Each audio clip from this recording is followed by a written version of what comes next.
Good afternoon, and welcome to our event today on the future of work. Is there a culture crisis? Our focus today will be on how COVID-19 has accelerated trends in the workplace, from remote working to AI, automation, and the growth of digital technologies. We'll also consider how it's impacted how people view their own space and work environment, and the way leaders can keep their employees engaged and connected to their company culture. We don't all have an answer to this question and what the future of work brings. We are a year in the making of COVID, and many countries are still in some forms of lockdowns and restrictions around the world. The corporate world is the one that sort of has more potential and opportunities to build this sort of remote form of working. And if you look at countries in general, there are disparities in terms of the industries that are present, in terms of what that means for them and how this will happen. For example, although India is very well known for its high-tech and financial service industry, it is worth noting that the vast majority of its workforce, which is 464 million people, is still employed in occupations like retail and agriculture, which cannot be done remotely. I quite like to compare corporate culture to expat culture. I think there are quite many ties there. Both respond to similar sets of values within a community or group of people. But what's interesting is if you think of expats, they are the remote people of their nation. What can we do with the economy that gives us better health results? And what can we do with health that gives us a better economy? We did a workshop on this dilemma with a little Dutch company called G-Star. And the result was, why don't we make fashionable face masks that protect our wonderful face against the virus, and it's fashionable, so we will make money out of it. In one weekend, they sold 100,000 pieces, 60 euros a piece, showing you on a micro level that the economy doesn't have to be at the cost of health, and health doesn't have to be at the cost of the economy. What is a leadership that works in every culture during a crisis is the servant leader. Let me define the servant leader very simply as the essential leadership style where you allow and engage others to perform better. You do everything to hold the ladder for others to climb. That works in a crisis. The dilemmas we're facing in the crisis are human. The way we approach it is cultural. It's human at its core, just like Fawn says. It's with human leaders that recognize that culture can be a really major asset and a catalyst for growth. And pretty simply, when you have a team of empowered people who love who they are and what they do, growth is inevitable. In the past couple of years, we've seen some really common themes. Companies really wanting to shift to more empowered structures. So the way that their business is actually structured, moving that to a more empowered way, ensuring that there's leadership at all levels of the business. So we believe leadership isn't a title, but a mindset. So how can we create cultures where leadership is throughout? And a big shift towards more open, honest feedback cultures, and really radical transparency in a lot of ways, financial, emotional, everywhere. And our work has really been to help leaders see their position not as a seat of power, but a seat of empowerment. So we help them understand the qualities that they can bring to their teams to empower rather than command and control. And so we have some really clear qualities that we've done a big piece of research on, which are our 8 essential leadership qualities. But some of those are creativity and empathy and vulnerability and these quite emotional human traits that we all really need to use today in work. And we believe that this is a huge shift in the future of work, bringing our human qualities and our humanity to the office. We knew that we would have to go above and beyond and create spaces that were focused on wellness. So the main premise of our building was, can we design a space that grows ideas? And we had a design strategy with 3 components. So we looked at emotional, physical, and then environmental components. So I'll start with emotional. So we wanted to make sure that we gave our members access to plants, access to natural light, meditation, and creative spaces. And this is backed in research. So the University of Oregon estimated up to 10% of employee absences could be attributed to lack of daylight. Another study found that employees who sit near a window, on average, 48 more minutes of sleep. We also have the second component was environmental wellness, and we looked at the components of having adequate air quality, light, temperature, and proper acoustics. Research shows that there's a 66% fall in staff performance as a result of distracting noises, and a 9% increase in productivity when you reach an optimal 23 degrees Celsius. And lastly, physical wellness. Just walking in nature increases your capacity for creative thinking and problem solving by 60%. For my coffee drinkers out there, being outside for just 20 minutes is the equivalent of drinking a cup of coffee. I do not think we are in a culture crisis at all. I think we are in an incredible, consequential, creative opportunity period of time. And we've seen in lots of different places how much better things are, even if they're uncomfortable getting there.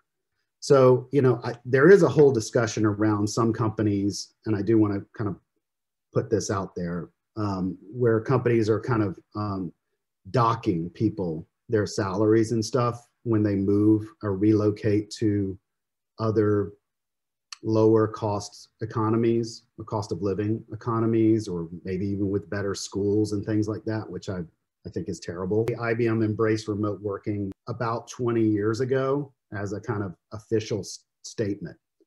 So when we transitioned into remote, it was no transition at all for a bunch of us. And I would actually date that back a little earlier. I would say it's the 90s, you know, with the internet. IBM was one of the first to say it's going to be more than a research tool. It'll be, and you will be an e-business, and it will be a tool for total community and commerce, and the biggest shift in technology. And so I would say since then, observations were made around IBM that at that time, so we're talking about like the early 2000s, 50% almost of the global workforce worked remotely already, without a policy or, you know, privilege in place, either from home at a customer location, or were literally on the go, or what was called mobile at that time, meaning they had no dedicated desks. And that about 75% almost of managers within IBM worked with remote teams, had some membership of their team that was working remote. And then third to that was the acknowledgement that when you operate at the scale of IBM and you're in 170 countries and you do so many different things, there's a 24/7, 365 aspect of it. Not that that's passed on to the employee to carry the weight of a 24/7 operation, but at some point, somewhere, anywhere, all over the world, IBM is at work. How can organizations preserve and nurture their culture in a hybrid model? Being really intentional about your culture. So when you roll that out to your people, helping them really create a deep belief and connection to the culture in the first place, whether they're remote or not, so that when they are disparate and disconnected physically, they can remain connected, you know, emotionally into the culture. Leaders are doing this now through rituals. So those water cooler chats that we used to have that we could no longer have physically, how do we bring those things that kept us connected into the virtual space? And we have clients who literally have like coffee chats. It's over Zoom, but they're 10-minute slots where you can just drop in and have a coffee together. I've never been more connected. I've never been, not just with more people, but closer to them. Like I feel closer to them than I do in the office for some reason. Maybe it's the intimacy of the medium. Maybe it's the allowance of it not always being about the business at hand when we are convening. We just launched this thing where on Wednesdays we host no internal meetings. Which is bringing out the digital divide has increased the problems of affordability, and also, you know, it's okay if your home space allows creativity, motivation, etc. But a lot of people just don't have that, and they can't afford a home office or can't afford cameras. I mean, that's a challenge and an issue. We've really changed our flexibility in terms of our space. In the sort of meeting rooms are going to be bookable, sort of creative brainstorm spaces are going to be bookable, event spaces are going to be bookable by hour. You know, let's call it the dilemma again. We say we need high context, but It means in video, that's why I show my house in the background. and I'm saying that because for some that's not what you do. At least be aware of the fact that people have different definitions of what is private and what is public. Is there any information about how many organizations are reducing people's salaries due to the markets they've moved to? And if organizations are doing this, isn't it counterintuitive to the idea of humanity and empowerment? How can you reimagine success for your employees and design an inclusive and equitable employee experience? And we kind of look at that through 4 different lenses, but it's around being flexible, connected, rewarding, and growing. So the rewarding part is also recognizing impact and celebrating the different cultures of people. It's not just rewarding folks with money, but wondering how you can look at your experience through these 4 lenses and figuring out what balance works for you, rather than just focusing on rewarding folks with money. Predisposition of a lot of businesses is that if you're working from home, that's the new perk. And it's not. Even if you are comfortable at home, when you joined an organization, like I joined an organization, I kind of bought the office, the glass, the printers, the access, the better lighting than I have at home. All of that's part of the package, but I still think that businesses think like if this sort of allowance, which really is a necessity right now, is a perk. And it's not equally compensated for, which is a pretty big discussion. So it makes the people that want to dock or lower or adjust salaries based on living in Santa Fe and not San Francisco kind of pretty inequitable pretty quickly. How do we help younger or entry-level talent learn from experienced team members when you're working remotely? We have a Swedish cultural ritual that we do, and it's called fikas. And a fika is basically you don't necessarily talk about work, you talk about other things. And it's used to sort of build rapport and build that relationship building. Is it about how we lead Gen Z folks or the younger generations that are coming into the workforce? Or is it how can we learn from them? I think that's a really important distinction. In the past year that she's been experimenting with different formats in order to try and keep the inclusivity and closeness in the global team, with the problems that it's from America to APAC to mainly Europe, still struggling with time zone differences and task-oriented meetings, etc. It is important that some things are quite communicated across the teams.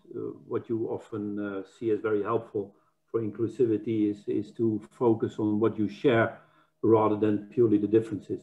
Normally we focus on differences and say, oh gee, is there nothing we share? And purpose is one, but also just clarity about the task. Make sure that you work on what you share rather than only looking at the differences. And open communication channels. So don't do everything with Zoom. Have a separate phone call because that's very often forgotten. Not everything has to go through Zoom or Teams. Talk to your people, whether that's through pulse surveys or in other ways that you gather information, but ask them what's working for them. See what tactics are working or not, and then stay flexible. Why don't you ask the question as a leader, what can we do locally that helps our company to globalize? And what can we do globally that helps your local customer?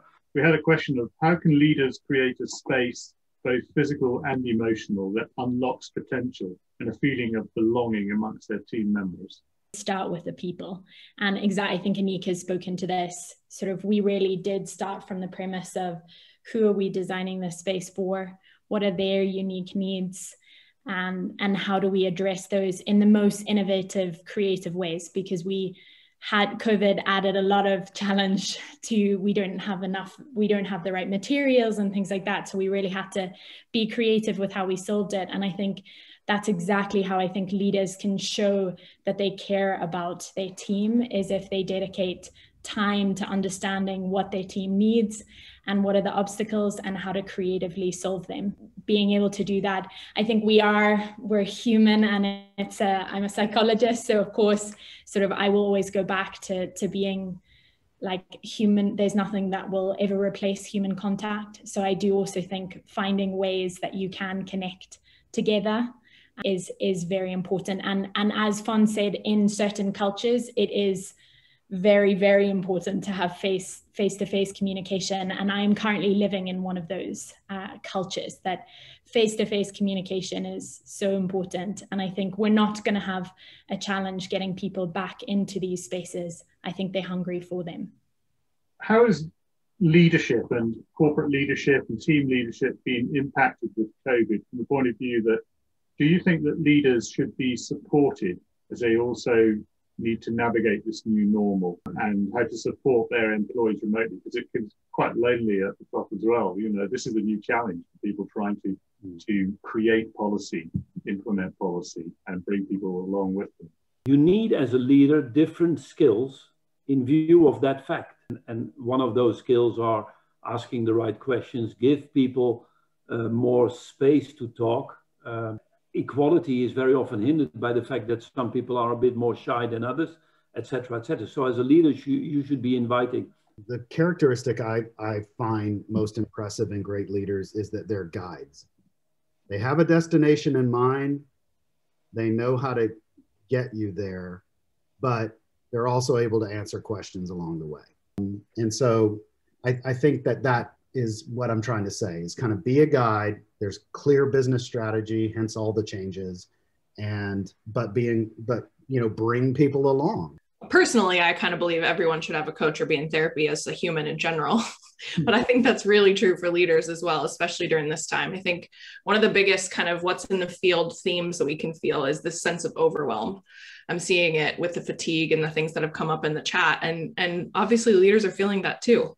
It's their job to create human cultures, like built into humanity, but they're also the humans. So they have had to be really agile and have built up this resilience over this time. And it's really been tested.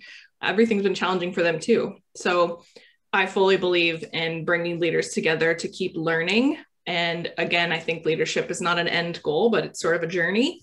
And we all should kind of be on a learning and an unlearning journey.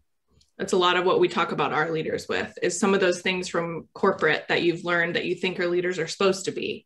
But actually, how do we make that shift to humanize our cultures and step more into human leadership in a way that means you might have to unlearn some things and tap back into what's here, what's in your heart, because that's really what people need right now. I had an interesting experience of being dropped in a country, and I was the only person from my team in an entirely new country during COVID, and setting something up for the first time.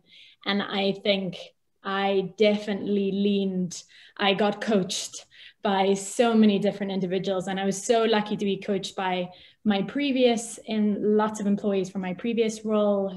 I had lots of help from architects and expansion people there. I had so much support here from government and from all these different organizations that have had to set up and know the process and know how to navigate this terrain. And so I think for me, at least, having to set up a business and having to build a team and build a building, I really did lean on other leaders who had done it before and knew how to do it. So I absolutely think leaning and getting support from others is definitely the way I would choose to do it.